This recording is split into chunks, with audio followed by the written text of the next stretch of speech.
Hey everyone, Alex here from Japanese Masters. Hisashi buri desu ne. Now, for any of you who doesn't know what that phrase means, that is the Japanese phrase for long time no see or it's been a while, hasn't it? And it actually has been a while. Sorry about that. Things got a little crazy over here, but I'm back at it now. But that's not the main reason that I wanted to say that phrase. The other reason I wanted to say that phrase is because today we're going to be covering the ne particle. That's right, that's Minna no Nihongo, Lesson 4, Part 6, ne. And the phrase that I just said, hisashiburi desu ne, that ne at the end is going to be the same ne that we're going to be covering today. Now, let's start with a basic translation into English. So, what is ne in English? Well, ne is going to translate to something like isn't it or right. And, in the form that you use at the end of the sentence. Ne is a sentence final particle, which means that you're going to see it at the end of the sentence. We've already covered one before, and that is ka. If you remember, ka is the sentence final particle that will turn a normal sentence into a question. Now, one thing I want to say before we go on is that even though I put the translation to this as isn't it or right, that is not an inclusive definition of ne, and it's not a full translation from English. Every time you see isn't it or right at the end of an English sentence, it doesn't necessarily translate to ne in Japanese, and we're going to go over why in a second. One more thing I want to mention before going on is that if you notice the thing that I just said, hisashiburi desu ne, that translation that would translate best to English would be, it's been a long time, hasn't it? That hasn't it, that little last part, that's what we're going to be covering today. Something where you really have high confidence in the answer. But let's go ahead and dive right on into the breaking down of ne. So the first two meanings are kind of the same, and they're basically used together to form the overall meaning of ne, the very simple meaning of ne. I'm going to go over a couple other ways that you can use it in Japanese, but this is going to be what the example sentences are about, and this is going to be what the really basic foundational meaning of ne is. Okay, so it's kind of used in a rhetorical sense, and it's something that you already know. It's something you have a really, really high confidence about. You don't always expect an answer with this. So, for example, if you want to say like, that test is tomorrow, isn't it? In that example, you really have a high confidence in that. You know the test is tomorrow, and you're just kind of bringing it up. You're trying to keep the conversation going. So this is the part you'd use ne right here. Okay, then the other meaning that is kind of related to the rhetorical one is when you're going to be asking for confirmation. Now, this is going to be a confirmation that you basically already know is correct. Like I said before, you have a very high level of confidence. It's something that you probably know about this thing already. So an example of this would be if you went outside and it's snowing and the wind is blowing, it's cloudy, and the temperature is very, very low. And you saw a friend and you can be like, it's cold today, isn't it? Now, you're not actually asking for confirmation from this person. You're not actually curious about whether it's cold today or not, or you're not confirming something that you think might be right. This is something you already know. You already know it's going to be cold, but you're kind of eliciting a response from the listener. You're kind of keeping that conversation going. You want them to reply. Now, it doesn't always require a reply, but it can be used to give a reply. So, for example, if you said, it's cold, isn't it? The other person could reply, yeah, it is, isn't it? And then they would continue on with whatever they wanted to say, like they might say, how's the family doing, or something to continue the conversation on. If you just went up to them and said, it's cold, it doesn't really give them that big of a opportunity to reply to you. That isn't it really gives them that opportunity to reply. An example when you wouldn't use ne, this is what I was talking about earlier, that every time you see right or isn't it or something like that in English, it doesn't always translate to ne, is if you walk up to someone and you're like, you're a doctor, right? Now that one, you just by the tone in English, that's how we generally tell, just from that alone, your confidence is way lower. You are actually asking for a confirmation. You actually want to know whether they're a doctor or not. You might have heard it around town, but you're confirming with them. It's not like this. This one, you would be like, maybe in an example, your buddy fell down and broke his leg, and there's a guy that you know is a doctor walking past. Then you could be like, hey man, you're a doctor, right? You know the answer. but you're trying to get him to elicit a response to say yes so that you can ask them a question. Can you help my friend? He just fell and broke his leg or something. I know it's a weird example, but it makes sense in that context to show what I'm talking about. So in that one, you know he's a doctor. But yet if you just yelled, hey man, you're a doctor, that doesn't really, that wouldn't get where you're trying to go in the conversation. You want him to say yes. You want him to get his attention so that you can continue the conversation and ask him to help your friend. Another example when you might use ne is when I was talking about rhetorical, is you don't always need a response. You could be like, hey man, you're a doctor, right? Could you help him out? You didn't even wait for a response, but you already know what's going to happen. And when you say that, like, hey man, you're a doctor, right? Could you help my friend out? If you just were to say, hey, you're a doctor, could you help my friend out? That might sound a little bit harsh. And that's where we move into the second part and the less basic understanding of ne, and that's when you can soften a command. We'll go back to start a new topic in a second. But, so if you need to soften a command, you can use ne as well. So like I just said, you basically say, if you said, you're a doctor, could you help my friend? That is being really assertive. You're assuming they're a doctor and things like that. If you say, you're a doctor, right, could you help my friend? That is showing a little bit of, throwing in a little bit of doubt into the sentence, even though you know he's a doctor. It really softens what you're going to say. You're not commanding him as much. You are asking him to help. Another example is when you're giving someone a suggestion. So the example I used here is, if you want to pass, then you should skip the party and study tonight, right? We do this in English a lot as well to soften commands and things like that. This right here can also be used in the ne form, like when you translate it. So basically, you're giving them a command. If you just say, if you want to pass, then you need to skip the party tonight and study. That's really, really harsh. But if you had that right, or isn't that correct, then that makes them have to reply yes, and therefore make your command seem less harsh because they agree with what you're suggesting as well. So if I told you, you need to get down and do 20 push-ups right now, that is a command. That other person might not want to do those 20 push-ups. However, if I said, you told me that you want to be really strong. If you want to be strong, then you need to do 20 push-ups right now, right? That still sounds a little bit weird, but you can see where I'm going with it. It softens the command because they're going to have to reply yes. And then that makes it so that they agree and you agree, and it softens what the command is. And the final way that you can use ne in these basic structures is you can use it to start a new topic. So this, another way that we actually use it a lot in English is if, you're going with your friend somewhere and there's that awkward silence that happens in the conversation where neither of you has anything to talk about, or your current topic has kind of run dry. You're not really talking about anything important anymore, and, you both ran out of things to say. You could be like, our football team is doing well, aren't they? Now that starts a new topic in the conversation because, yet again, you're kind of eliciting a little bit of response from the person. You already know that your team is doing well. It's different than if you were to say, our football team is doing well, right?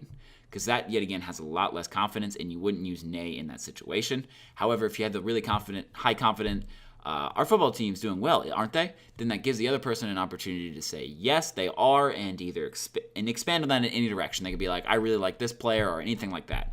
But if there's that awkward silence and you're just like, our football team is doing well, then the other person might get from context that he's supposed to reply, but you probably heard it. It sounds a little bit weird. You need to add a little more emphasis to it. You need to get it so that they say something about the team and a new topic is started.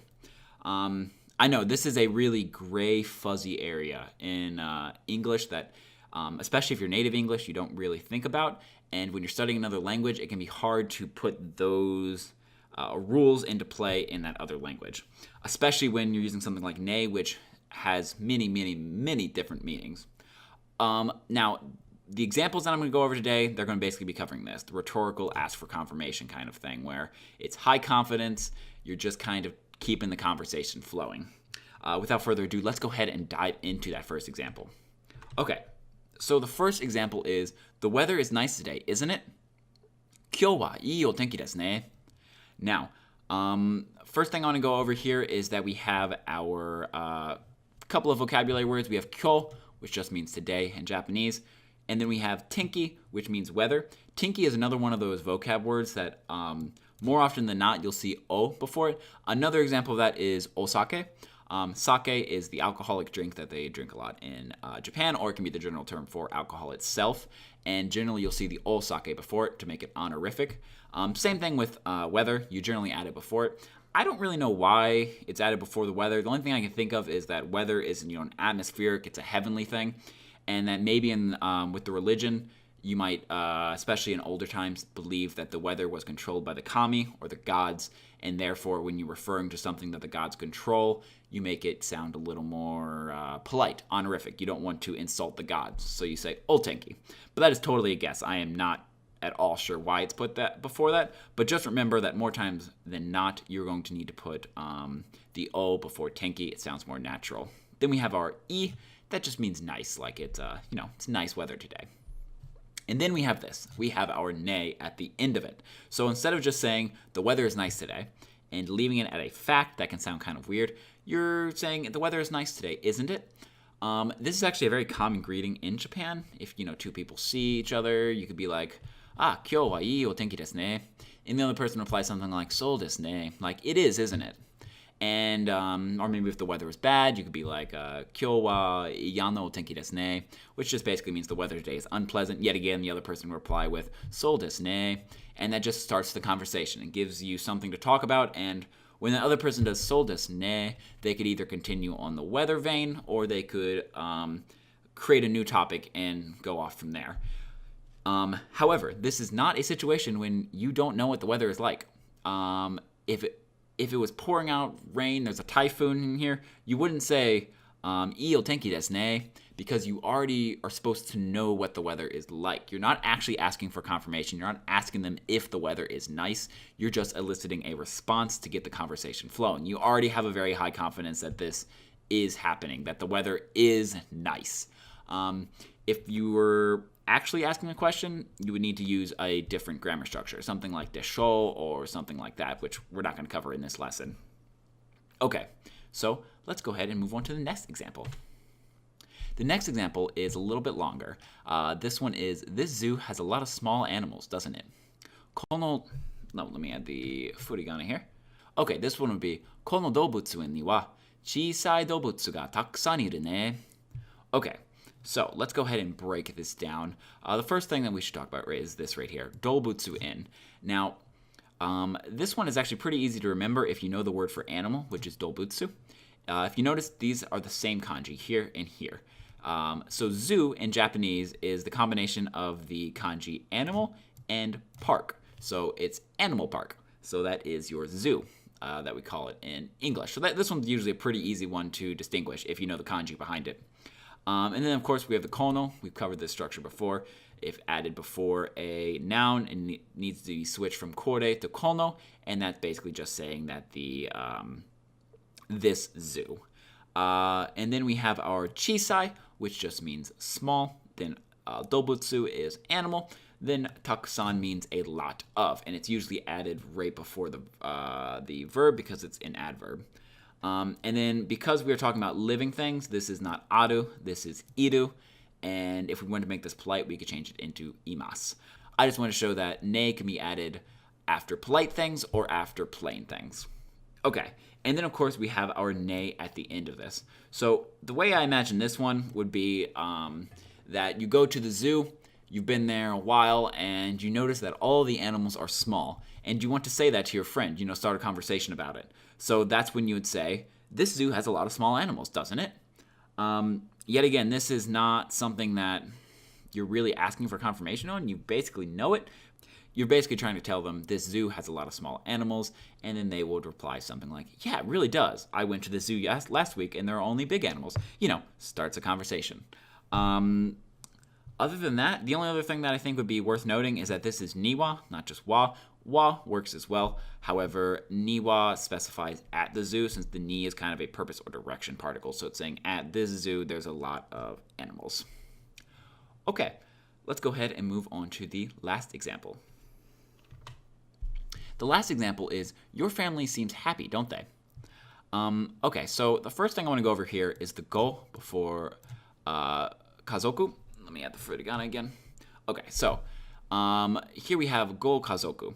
Now, if you notice, I put the go and the your family in the same color, which means that it shows it's the translation of it. Now, you might have noticed there is nothing here that says your family. But the reason that I put it in the same color is because if you're talking about go here, remember, we think we talked about this in a couple lessons ago, that if you want to make a word noun honorific, you can add go before it. And the reason that I know that this is not my family, I know that it's your family. Now, this could also be their family, but for this one, your family seemed like a more natural choice. And the reason that I know that it's your family, like I said, is because we have the honorific thing here. If it was my own family, I would not put this go there. That would make you sound really, really arrogant. It's kind of like if in English, every time you said my family, you added my amazing family. So you could, change this to my amazing family seems happy, don't they?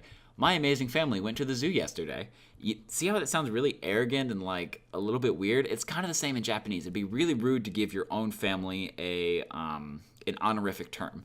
It just goes against the culture. Your family's not supposed to be honorific. You're not supposed to say honorific things about your family. It's just the culture over there. So you wouldn't put go before your own. So that's how I know that it's your. The next part is just the kazoku, which just means family in Japanese. Then next we have shiawase. Now, shiawase just means happy or happiness in Japanese. And then we have this part here, so. This kind of translates to seems. This one can be kind of complex. It's going to be something we are going to cover in Minna no Nihongo, but not for probably 20 to 30 chapters later. And so I'm not really going to go over this because it gets really, really complex because there's soul, there's a different form of soul, then there's a yo, and knowing the difference when to use each can get a little bit confusing. But just for now, know that in this instance, it means seems like, or your family seems happy. And then at the end, we have our ne. Now, the way that I like to imagine this scenario would be maybe you went to a friend's house and you're eating dinner with them. And the whole time, your friend's family is laughing, they're joking, they're having a good time. Then you turn to your friend and you're like, your family seems happy, don't they? So basically what you're telling to your friend is that you think that their family is happy. And you have a really, really high confidence in that. You've seen it. You basically know that their family is happy. So that's why you tell your friend using the ne thing. However, this is, again, you're eliciting a response. If you just turned to your friend and was like, your family seems happy, and then, look forward again, that's a little bit cold. It doesn't really open him up to say anything back to you. It doesn't really start a conversation at all. By saying the ne at the end, you're giving him a chance to reply and, say something like, I don't know, well, my dad just got a promotion, so we're doing pretty well on money right now. And, get that human connection going. Now, that is going to be the end of today's lesson. Sorry, I know I ramble a little bit, but this is an important topic, and this is one of those topics that's kind of really hard to explain how to use it in Japanese because there really is no direct translation into English, or at least there's no one-size-fits-all translation into English. It's one of those things that has a whole bunch of subtle meanings, and to be honest, I don't understand all the meanings yet, but hopefully you understand this very foundational meaning of ne, and you can use that to build on future meanings that we're going to go over later. If you have any questions, feel free to put those in the comments below. I know my explanations might have been a little confusing at times. I'd be happy to clarify anything. Or if you have any question about when to use ne at all, also put that in the comments. I'd be happy to help you out there. Until next lesson, guys, keep studying Japanese. All right, everyone. See ya.